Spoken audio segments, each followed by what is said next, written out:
Selamat pagi jemaat yang dikasih dalam Tuhan, Shalom. Shalom. Coba lambaikan tangannya di lantai 3. Selamat pagi, Shalom. Senyumnya luar biasa, ya. Itu membuat Musa di sini, wah, sukacita juga. Ya, di lantai 1 juga walaupun Musa tidak melihat, Shalom, ya, tetap mendapatkan salam yang sama, ya. Terima kasih untuk Tuhan yang memberikan saya kesempatan untuk kembali melayani Tuhan. Sungguh luar biasa. Dan hari ini tema kita adalah be a good leader. Apa ini ya? Ya nggak usah nanti dikasih tahu terjemahannya ya. Tapi satu hal yang ingin Musa sampaikan ya. Ini mengenai pemimpin. Kita semua di sini ada yang jadi pemimpin. Gak usah angkat tangan dulu. Ada juga yang tidak jadi pemimpin. Saya mah di rumah juga gak jadi pemimpin. Saya mah jadi ibu RT. Ibu RT pemimpin juga. Oh, rumah tangga maksudnya. Bukan RT-RT yang ada. Gitu ya. Puji Tuhan. Nah, pada saat ini siapapun kita, baru-baru ini, saya nontonnya bukan di bioskop, nonton di TV, berita, karena saya paling suka nonton berita, selesai berita langsung matikan, gitu ya, konsentrasi lagi. Jadi itu waktunya saya menenangkan hati dengan melihat berita apa yang ada di Indonesia, gitu ya, atau di dunia. Satu saat saya nonton, di situ ada, ya mungkin sekarang menjadi kesukaan. Ya, gubernur yang sedang heboh-hebohnya, gubernur yang senang-senangnya keliling-keliling. Siapa? Ya gubernur, nggak bisa disebut namanya lah ya, gubernur di Jawa Barat. Dia jalan-jalan, nggak tahunya dia tiba-tiba masuk ke buah gedung. Waktu dia buka pintu itu, di sana ada 3 pemimpin DPRD sedang duduk main catur. Langsung gubernur ini. Apa ini? Kamu tuh harusnya turun ke daerah-daerah, lihat. Bagian kamu apa, bagian kamu apa. Cuman mereka aja. Di dalam sidang yang besar. Sidang DPR. Jadi anggota DPR, wah sudah getar-getir, uang sudah banyak keluar. Akhirnya jadilah saya di anggota DPR. Sampailah sidang di DPR. Mungkin pemimpinnya di depan kelamaan. Duduk. Akhirnya nggak tertunduk. Nggak tegak-tegak lagi. Sedang apa? Tertidur. Sedang sidang, tertidur. Nggak kalah lagi. Pegawai. Dia lihat kiri kanan, bos nggak ada. Bos berangkat, apalagi big boss. Dah teman-teman. Kalau sekarang, ini kan, kalau dulu waktu Musa kerja kan, nggak gitu. Komputer, PC kan. Udahlah, ngegame dulu lah. Ya, santai dulu, santai. Nanti kalau bos itu masuk, mobil kan dari gerbang tuh kelihatan tidit. Dia kalau mau masuk ke kantor, dia pasti klakson 3 kali. Jadi itu tahu tandanya, big boss itu 3 kali. Kalau adiknya 2 kali. Tidit, nah 2 kali. Titit, itu bos yang kedua. Itulah kita. Apakah pemimpin seperti itu? Belum lagi ya, kalau pemimpin itu dibukakan dibukakan gerbang, bawa tasnya, dibawakan tasnya, masuk ke kantor. Saya pernah ngalami itu. Bukan karena saya jadi bos kemudian diperlakukan begitu sama satpam. Terpaksa. Karena mata saya dioperasi waktu itu dan tidak boleh selama 3 bulan. Tidak boleh bawa beban. Jadi harus lenggang. banyak contoh-contoh. Sekarang di era dikatakan reformasikah, di era kebebasankah, seperti itu. Pemimpin-pemimpin yang kita lihat. Ya. Nah, sekarang bagaimana? Ya, ada lagi pasal-pasal pemimpin ya, saya jadi ingat. Ya, dulu ini jadi candaan. Pasal 1, pemimpin tidak pernah salah. Pasal 2, pemimpin selalu benar. Terus teman-teman malah, kan lihat, ya itu yang salah tuh ngitungnya. Ingat pasal 1, pasal 2. Pemimpin tidak pernah salah. Pemimpin selalu benar. Itu waktu kerja sama-sama. Saya percaya kalau di sini nggak ada pemimpin yang demikian. Karena pemimpin di sini sudah dididik oleh kebenaran firman Tuhan. Dan hari ini kita akan sama-sama. Apa sih yang Tuhan mau kita lakukan sebagai pemimpin atau sebagai orang percaya? Tidak banyak saya, hanya 2 hal saja.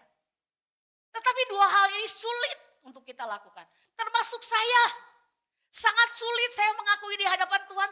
Tuhan sulit 2 hal ini. Bukan hanya sebagai pemimpin, tapi juga sebagai orang percaya. Tahu nggak dua hal itu apa yang susah?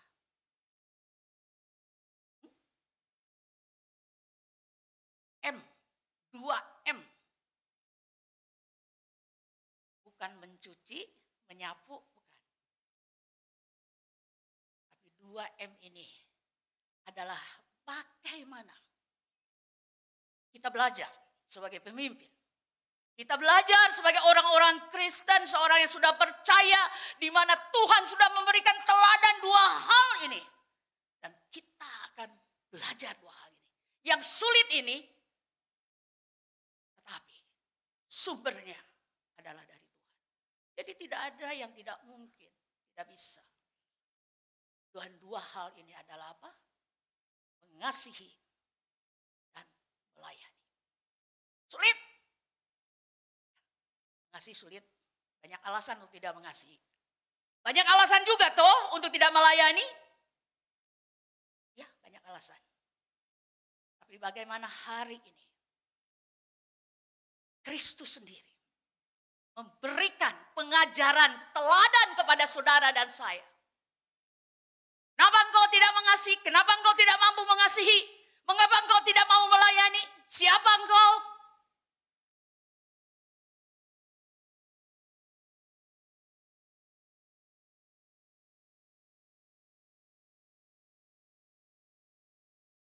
Jadilah pemimpin yang baik.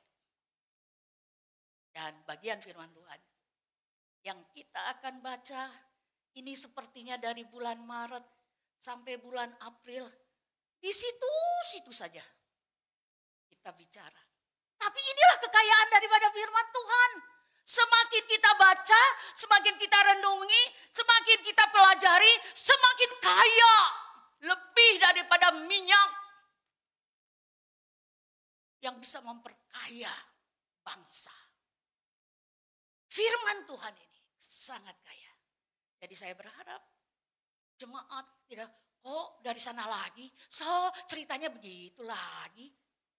Tidak sama. Walaupun mungkin di bagian yang dekat.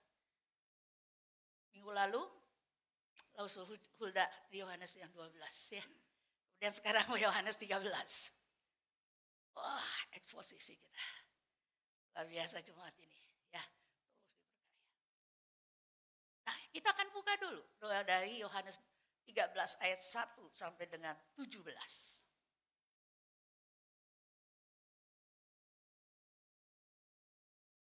Kita tidak membaca seluruhnya.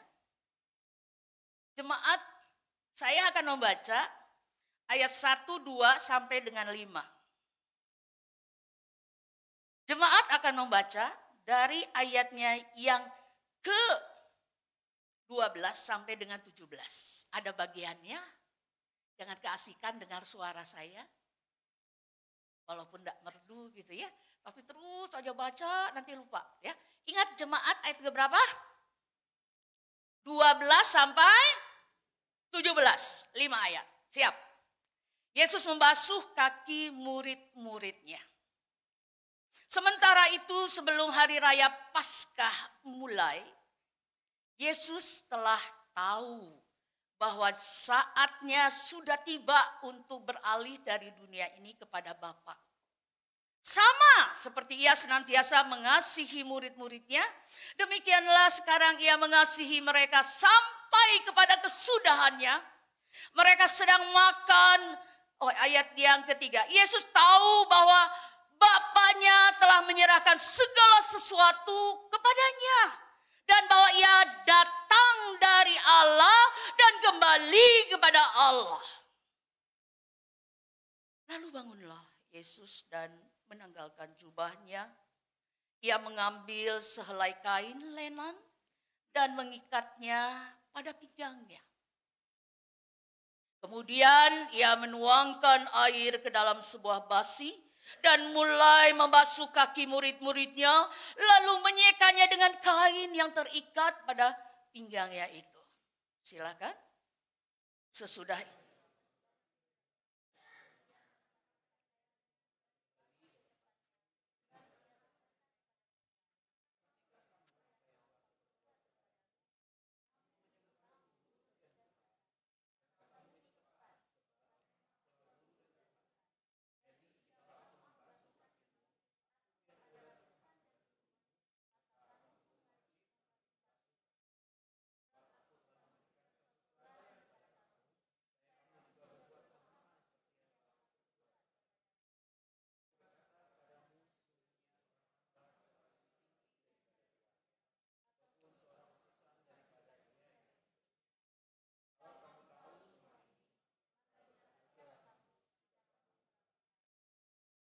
terima kasih.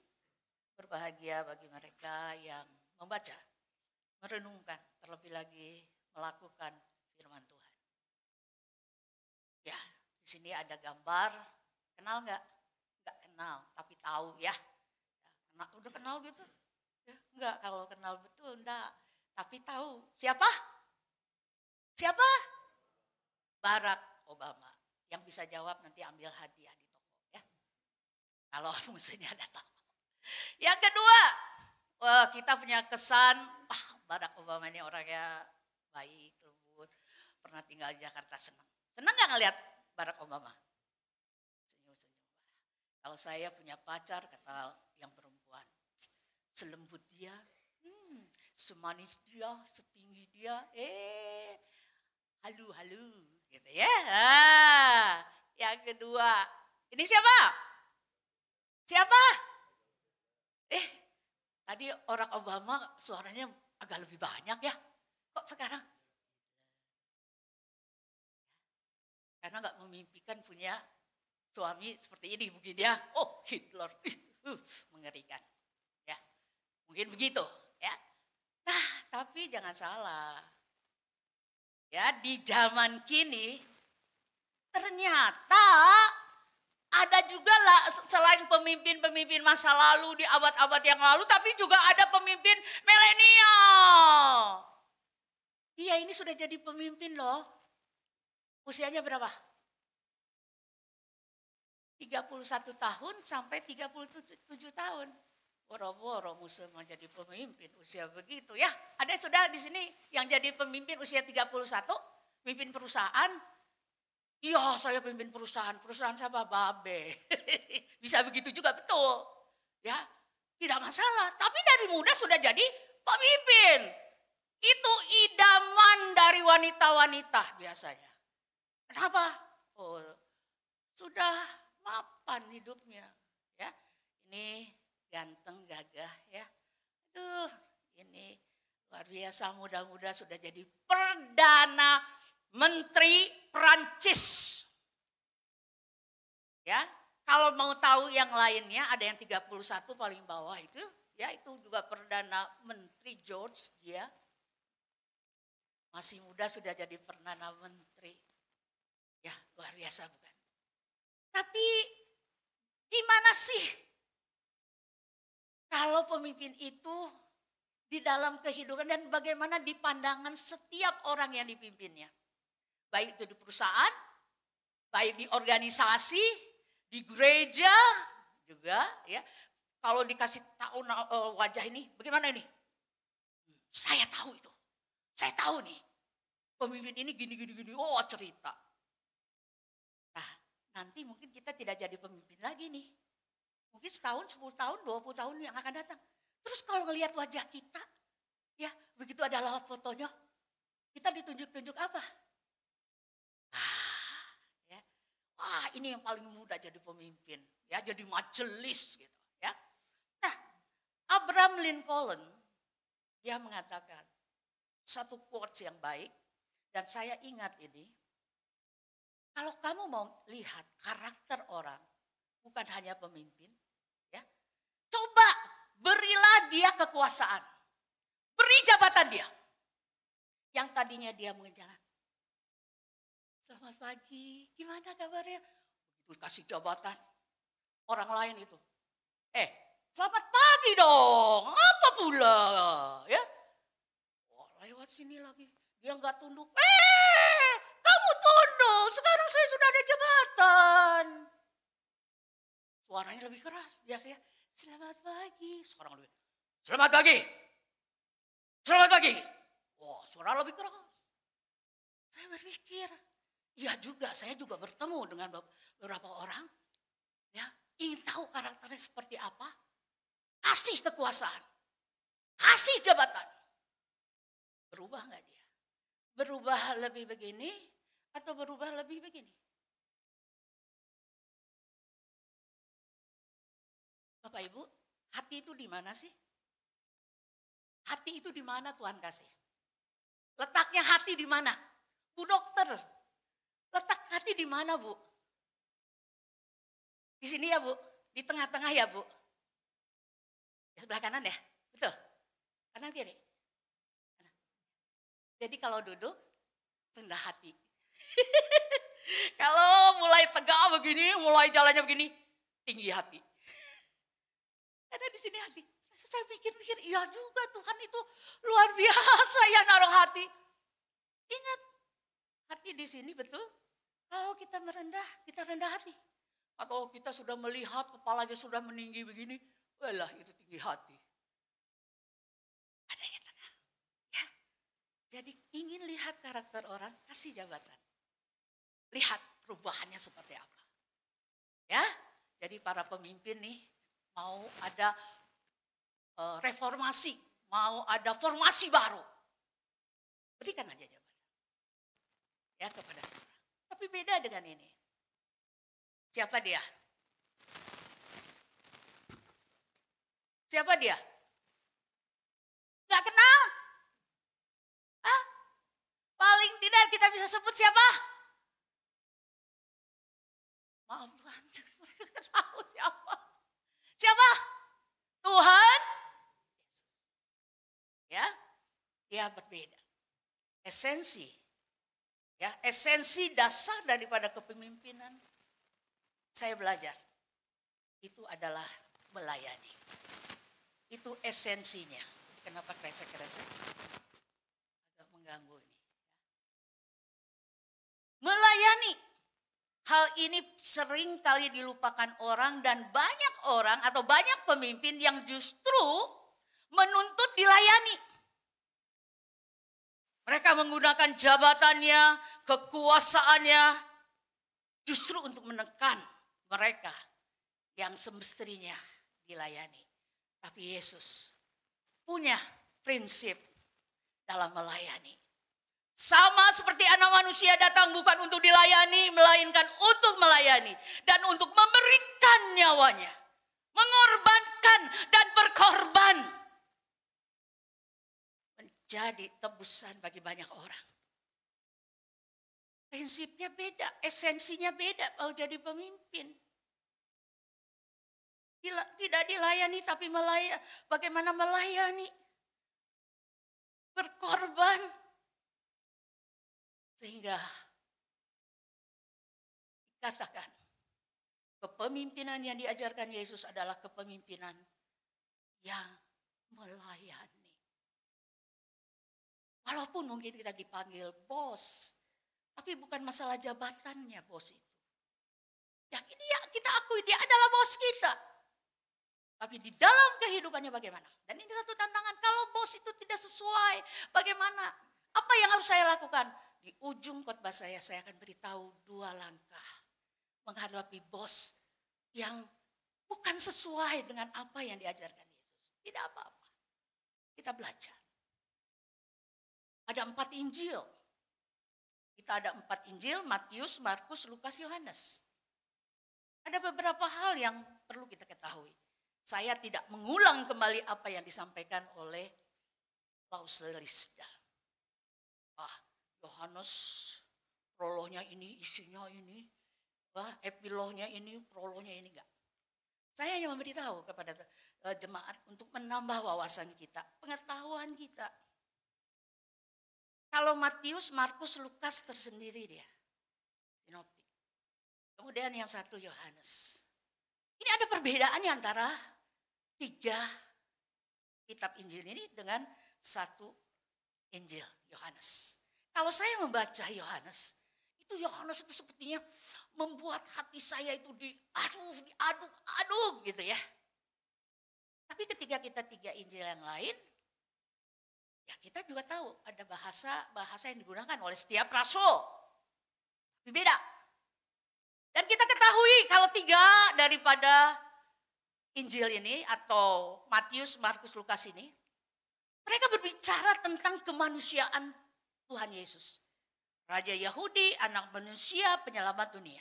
Tapi Yohanes itu bicara tentang keilahian daripada Yesus. Makanya di dalam ayat yang pertama, pada awalnya itu firman. Dan firman itu huruf besar. Kalau ketiga, Matius, Markus, Lukas melayani di daerah Yerusalem Utara dan Galilea.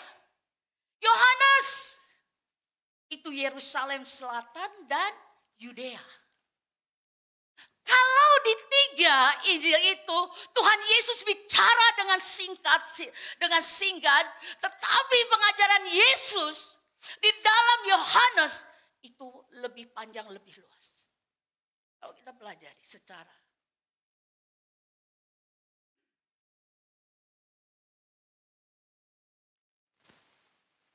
jemaat yang dikasih di dalam Tuhan. Paskah disebut di dalam 3 Injil ini 1 kali. Tapi di dalam Yohanes ada 4 kali disebut. Itu perbedaan-perbedaan. Dan saya dan hamba Tuhan sepakat ambil Yohanes. Di dalam Injil Yohanes. Mari sekarang kita bedah. Karena ayat 1 dan 2 ini menuliskan tentang Yesus. Yesus yang siapa ya Yesus? Kapan diadakan? Apa yang dilakukan Yesus? Hanya 2 ayat tapi banyak. Kita bisa belajar. Baru nanti kita ibadah lebih lama ya. Oh enggak, tenang aja. Ya, coba kita perhatikan. Di dalam Yohanes 13 ayat 1. Di situ ada yang hitam sengaja. Hari Raya Paskah, sebelum Hari Raya Paskah. Jadi kita tahu bahwa peristiwa ini sebelum Paskah. Paskah itu nanti saya akan jelaskan. Kalau zaman Perjanjian Lama, bagaimana mereka diingatkan tentang keluar dari Mesir. Tetapi kita mengingat bahwa Paskah itu adalah kemenangan Yesus Kristus. Penebusan kita. Kebebasan kita. Paskah. Makanya kita hari Minggu mestinya datangnya bersuka cita harusnya. Tapi kalau memang sakit saya tetap mau ibadah, luar biasa itu namanya. Ya. Kemudian di sana dikatakan Yesus telah tahu. Tahu apa Yesus sebelumnya? Dia tahu saatnya sudah tiba bagi saya, bagi Yesus. untuk menderita. Bahkan bukan saja menderita, disiksa, ditampar, diludahi, disalahpahami, ditinggalkan. Mati di atas kayu salib. Dia sudah tahu semuanya itu. Maka sesudah itu dia bergumul di Taman Getsemani. Beralih dari dunia ini kepada Bapa, jelas. Dia bukan berasal dari dunia ini, tapi dari surga. Kemudian kita melihat yang berikutnya. Di ayat yang kedua, ada kata Yesus tahu loh. Jadi ini Yesus tahu kita lagi duduk, lagi ngelamun, lagi tidur. Yesus tahu bahwa Bapaknya telah menyerahkan segala sesuatu kepadanya. Dan bahwa ia datang dari Allah dan kembali kepada Allah. Berarti asalnya bukan dari sini. Jadi ini dua ayat ini bicara tentang apa? Tentang apa? Yesus itu bukan hanya manusia saja, manusia 100%, tapi dia juga adalah Allah yang menjelma dalam daging, namun ia akan kembali dalam kemuliaan Bapa. Jadi kita tahu asal tujuan. Ini pribadi Yesus.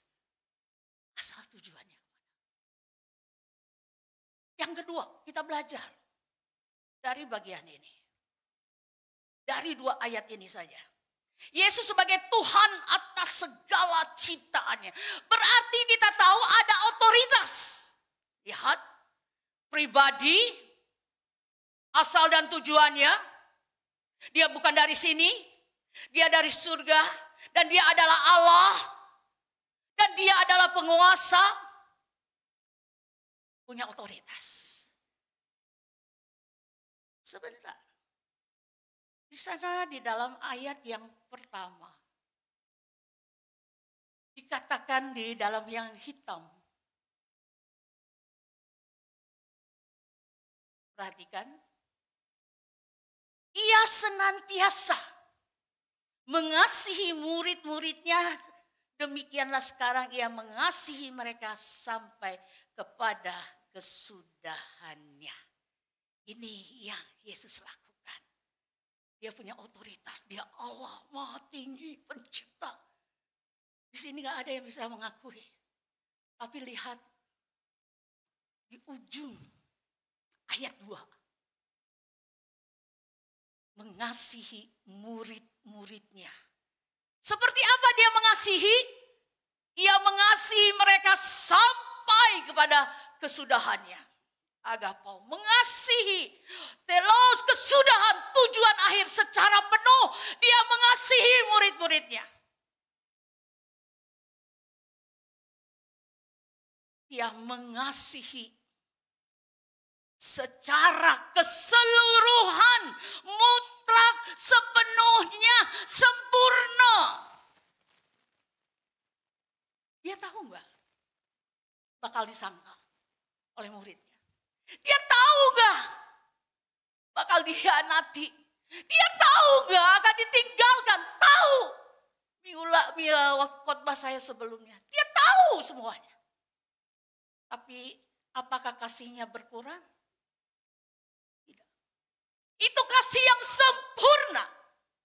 Tidak melihat apa yang apa responmu terhadap aku. Aku mengasihi engkau sepenuhnya sampai kesudahannya. Bukan saja sampai mati di atas kayu salib. Bahkan ketika Yesus kembali ke surga, dia berdoa buat murid-muridnya. Dan dia akan kembali. Kasihnya luar biasa. Ini kasih yang sejati dari Kristus. Kasih yang tidak berkurang. Apapun respon yang didapatkan. Kalau manusia, engkau baik, saya akan baik. Firman Tuhan katakan dalam Matius, gak ada gunanya kalau kamu melakukan kebaikan hanya kepada orang yang baik. Lihatlah Tuhan, memberikan hujan, panas matahari kepada orang yang tidak baik dan yang baik. Kristus kasih Kristus, kasih yang sejati. Kasih yang sejati adalah yang mengasihi orang yang berbeda. Tidak semua orang mengasihi Yesus dengan caranya. Tapi Yesus mengasihi dengan tidak kurang. Saya yang paling berdosa di antara seluruh hamba Tuhan.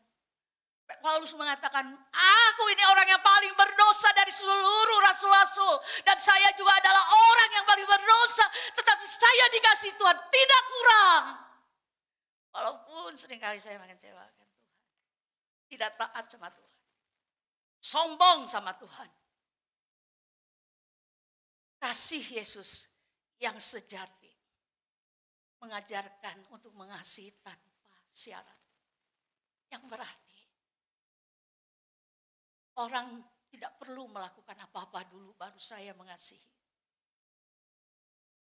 Aku tidak kenal engkau, tapi tetap kita bisa mengasihi. Mudah, sulit, makanya tadi 2M, mengasihi tidak mudah. Apalagi kepada orang yang menyakiti kita. Yang memaki-maki kita. Yang merendahkan kita. Kasih sejati tidak berhenti sampai di situ. Tetapi Tuhan Yesus memberitahu kepada saudara dan saya, kasih yang sejati adalah kasih dengan tindakan yang nyata. Seperti apa? Waktu Yesus makan bersama-sama. Bukankah Yesus makan dan duduk bersama-sama? Saudara lihat itu. Kemudian apa yang dilakukan Yesus? Dia turun dari bangku itu. Dia melepaskan jubahnya. Karena orang Yahudi dulu itu di sana itu bajunya berlapis-lapis. Ya, kalau seperti ini mungkin jasnya saya buka. Ambil basinya, isi air, kemudian cuci.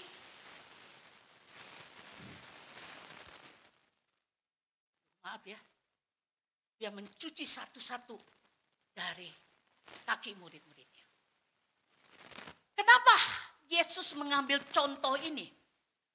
Ini contoh loh. Saya berpikir, saya baca berulang. Kenapa Yesus mengambil contoh? Biasanya Yesus selalu mengambil contoh itu perumpamaan atau kehidupan yang ada di sehari-hari. Oh, ternyata biasanya kan kalau ada pesta, ada acara itu, di pintu itu ada pembantu rumah tangga. Dan pembantu rumah tangga itu biasanya sudah pakai kain lenan, sudah siap mencuci kaki ya. Orang-orang yang datang itu sebagai penghormatan. Karena dia pakai sepatu seperti ini. Boleh pakai mic aja ya. Supaya tidak kresek-kresek. Ini bawa kresek ya. Tes. Kalau begini tuh lebih enak ya saya sebenarnya.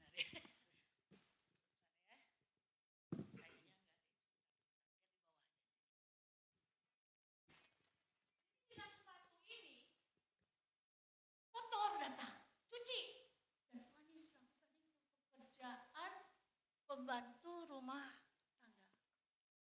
Supaya muridnya tahu ini. Karena mereka gak ada inisiatif. Tenang-tenang aja, duduk-duduk aja.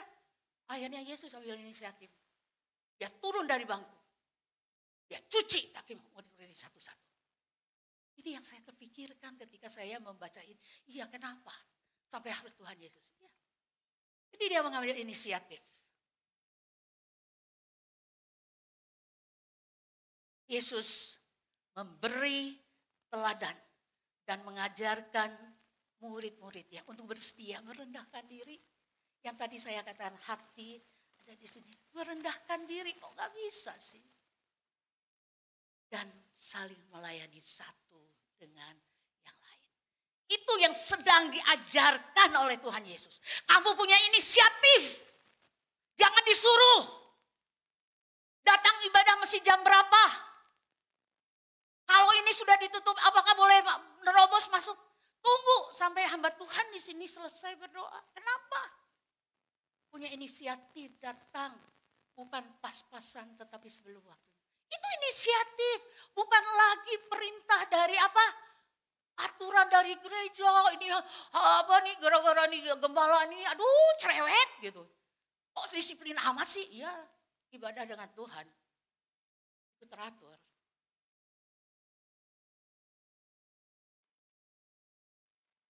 Kemudian kita masuk ke dalam ayat yang ke-16. Dia mengatakan apa? Sesungguhnya hamba itu setelah Yesus memakaikan lagi, kemudian dia memberikan nasihat. Aku berkata kepadamu, sesungguhnya. Kalau di dalam bahasanya, sesungguh-sungguhnya. Bukan satu kali, sesungguhnya. Tapi sesungguh-sungguhnya seorang hamba tidak lebih tinggi daripada tuannya. Ataupun seorang utusan daripada dia yang mengutusnya. Cobalah sadar diri siapa diri kita sebenarnya. Itu yang ini Yesus. Kita dolos, bukan kurios. Kita apostolos, bukan autos. Bukan yang mengutus, kita ini orang yang diutus. Siapa sih saya ini? Dolos, kenapa saya ini adalah siapa? Hamba, saya ini budak. Masa saya mau datang? 7:30 ibadah, 7:30 saya datang. Enggak lah Tuhan.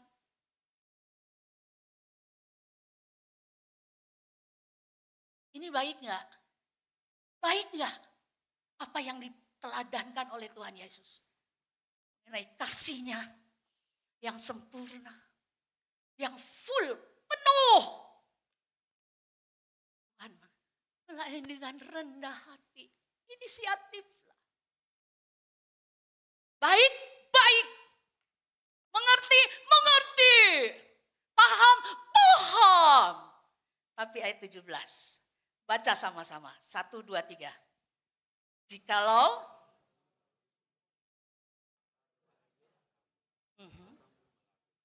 jadi berbahagia yang mana?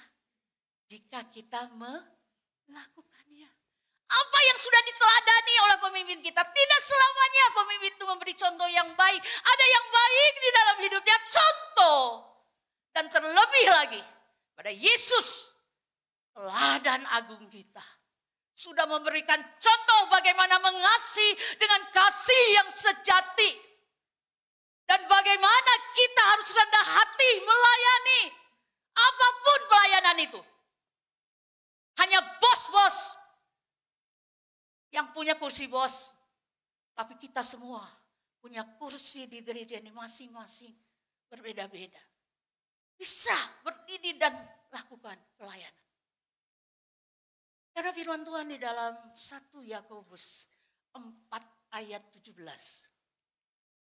Saya mengingat. Karena suka ditanya. Maksudnya kalau dosa itu apa? Yang jahat dosa, dosa. Tapi selesai itu dia bertanya. Apa yang kamu lakukan itu baik. Kamu tidak lakukan. Itu dosa. Dia kaget. Ya juga ya. Itu di mana firmannya? Saya kasih tahu firmannya. Itu bukan yang moto muse, bukan. Itu ada dalam firman Tuhan. Tahu baik, paham, mengerti, tapi tidak melakukannya. Kamu berdosa. Tidak cukup hanya mendengar, memahami, menerima apa yang benar. Tetapi yang terpenting adalah seseorang harus melakukannya. Kepemimpinan sejati bukanlah tentang dominasi, menguasai. Tetapi tentang melayani dengan kasih dan rendah hati. Ya, paling tidak ketika kita datang, ibadah, sudah ada orang di belakang kita, di depan kita. Apa salahnya salami gitu. Oh dia gak kenal. Ya harus kenal. Mulai dari hal yang sederhana di dalam gereja. Jadi kita belajar di sini. Kepemimpinan yang meneladani dan diajarkan Yesus adalah mengasihi. Kita belajar 2 hal. Mengasihi dengan standar kasih Kristus. Mengasihi dengan standar saya. Bukan, dengan kasih Kristus. Sempurna sepenuhnya. Kedua, melayani dengan apa? Kerendahan hati, ada inisiatif. Jangan malu karena kita berdasi ya. Saya masih ingat ya. Oh saya gak bisa nyapu, saya gak mau nyapu. Nanti orang lewat datang sini saya katanya pembantu. Hah? Saya kaget. Ya, saya tidak perlu sebut. Tapi ada orang yang sudah demikian, takut dikatakan pembantu. Yesus, Yesus tidak takut dikatakan pembantu rumah tangga. Dia turun dari bangkunya. Dia cuci kaki satu-satu muridnya. Tidak ada pilih-pilih. Dia mengambil inisiatif. Melayani dengan kerendahan hati Kristus. Mengasihi dengan standar kasih Kristus. Melayani dengan kerendahan hati Kristus. Terakhir. Apa aplikasi kita? Untuk kita bawa pulang. Lakukan. Kepedulian tanpa batas. Peduli kepada siapa saja. Di dalam situasi apa, kita peduli. Orang-orang di sekitar kita. Jemaat yang baru. Mungkin juga bukan jemaat yang baru, tapi jemaat yang lama juga butuh disalami. Dikasih senyum oleh kita. Kepedulian tanpa batas. Lewati batas gereja. Mulai mengasihi, mulai menyalami, mulai bersaksi di luar sana. Tanpa batas hanya dalam gereja, tapi di luar gereja, di dalam rumah tangga kita, di tempat pekerjaan kita, di tempat studi kita. Tanpa batas mengasihi. Kedua, tindakan kasih itu harus nyata. Ketika duduk sekarang, di akhir khotbah saya, mulai berpikir, tindakan kasih nyata apa yang saya akan lakukan. Dan kepada siapa. Doakan itu. Jangan diam dan hanya memikirkan besok, bulan depan, tahun depan saya mau ganti mobil. Saya mau beli apartemen yang tadinya hanya 2 tingkat jadi 5 tingkat. Saya mau beli, saya. Yesus sudah mau datang nih. Janganlah terus memikirkan tentang aku. Tindakan kasih apa yang nyata yang mau kita bagikan. Mungkin hari ini saudara bagikan. Esok saudara sudah tidak ada. Sudah di hadapan Yesus. Hai hambaku yang baik dan setia. Ketika aku lapar, kau beri aku makan. Ketika aku dalam penjara, engkau mengunjungi aku. Ketika aku telanjang dan haus, engkau memberi aku pakaian dan minum. Kapan terakhir ada tindakan kasih yang nyata dalam hidup saudara dan saya? Terakhir, melayanilah tanpa kata. Buse ini aneh-aneh lagi. Melayani tanpa kata. Ya, catat. Melayani tanpa kata 1, kalau 2, nanti. Ya kan? Kalau saudara, tolong dong bantu kita ini kurang pelayan. Gereja sebenarnya tidak perlu takut. Hai hamba Tuhan, jangan takut para pelayan tidak ada di dalam gereja kita. Selama mereka melihat teladan Kristus. Melayani tanpa kata Yesus itu. Katanya, kalau dia bisa terima gak ya? Kalau saya udah naik jabatan. Kalau saya dari kontrak jadi saya punya rumah. Kalau nggak selesai cerai kalaunya. Atau yang kedua, nanti, yuk pelayanannya nanti. Kalau saya bilang, setiap kita melayani tanpa kata, saya percaya gereja ini tidak ada kata kekurangan pelayan. Pelayan 1 di sini, bisa dia melayani 3. Kenapa kita mau hitung-hitungan? Tidak perlu. Saya lagi. Biasanya lu lagi. Tidak usah khawatir. Melayani tanpa kata. Kepedulian tanpa batas, tindakan kasih nyata. Tadi terakhir saya sudah bilang di penghujung khotbah saya, bagaimana Muse kalau pemimpin kita jatuh ke dalam hal-hal yang tadi disebutkan. Tidak sesuai dengan esensi daripada pemimpin Kristen. Apa yang sebaiknya saya lakukan? Hanya 2. Gak banyak-banyak. Yang pertama adalah, tetap tunjukkan kasih. Tetap mengasihi, tidak ada alasan. Untuk membuang muka, cemberut, Membalas dengan maki-maki, dia memaki saya maki juga. Dia ngomongin saya di belakang saya juga ngomongin dia di belakang saya. Semua kejelekan orang diomongin, saya juga bisa melakukan. Saya katakan, tetap mengasihi. Kalau kamu melakukan hal yang sama, kamu juga sama dengan dia. Dosa yang sama di hadapan Tuhan. Saya pernah mengatakan itu pada seseorang. Dan dia mengaku, betul ya Bu ya. Kalau saya balas, berarti saya sama dosanya. Betul. Tidak perlu, jaga hati kita. Tetaplah mengasihi. Yang kedua, yang terakhir. Apa? Berdoalah terus. Berdoa sekali belum dikabulkan. Ya janganlah ke Tuhan. Tuhan udah bosan lah, saya udah 10 kali. Udah dihitung datang sama Tuhan. Terus doakan. Kita percaya Roh Kudus menolong, mengubahkan hati pemimpin kita. Kiranya Tuhan Yesus memberkati.